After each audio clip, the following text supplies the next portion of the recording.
Il n'est pas question qu'on expose aujourd'hui les finances de la Casquie à cette expérience-là. Donc quand l'État réouvrira les vannes, on redémarrera ce projet. On ne fait pas des promesses, on n'engage pas des gens si on n'a pas l'équilibre budgétaire dès le départ. Or, on ne l'a pas aujourd'hui. C'était mardi soir sur TV Fil 78. Le vice-président en charge des finances à l'agglomération, maire d'Elancourt, annonçait l'arrêt du projet Skidome sur sa ville. Un projet qui devait voir le jour au sommet de la colline, point culminant de l'Île-de-France, et pourtant défendu ardemment ces dernières semaines. Ça ne sert à rien de s'emballer sur un projet qui ne date pas d'il y a quelques jours, qui date déjà depuis plusieurs années. Ça fait plusieurs années déjà que les équipes, les anciennes majorités d'ailleurs de la communauté d'Aglo, même de la ville d'Elancourt, ont travaillé sur des projets d'aménagement de la colline.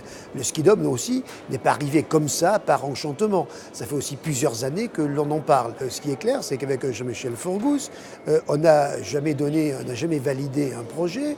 On veut au contraire avoir un opérateur qui nous garantisse plein de choses. Aujourd'hui, les garanties n'étant pas là, il est hors de question qu'on continue à débattre.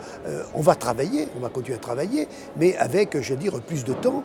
Moi, je veux dire que le Skidome se fasse ou se fasse pas, il va falloir aussi qu'on regarde l'équilibre de nos comptes.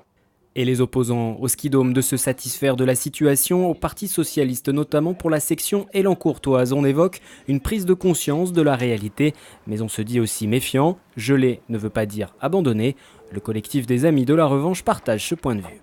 Je suis content que M. le maire ait enfin reconnu que nos arguments sont bons. Ce projet n'est pas équilibré au départ, il est mal ficelé, il est abandonné. Pas encore, il est seulement gelé. Évidemment qu'un projet démesuré est difficile à équilibrer. C'était le cas du projet de snowboard. Si nous avons un projet plus humble qui permet simplement d'accéder à la colline, de faciliter l'accès, de créer des chemins, d'entretenir l'existant, on arrive à un projet qui est tout à fait dans nos moyens.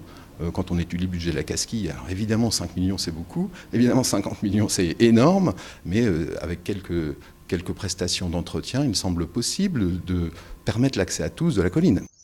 L'idée d'une piste de ski couverte a déjà été évoquée à de nombreuses reprises ces 30 dernières années. Pour le moment, aucun autre projet n'est avancé sur la colline d'Elancourt, qui devrait donc rester encore quelques temps en friche.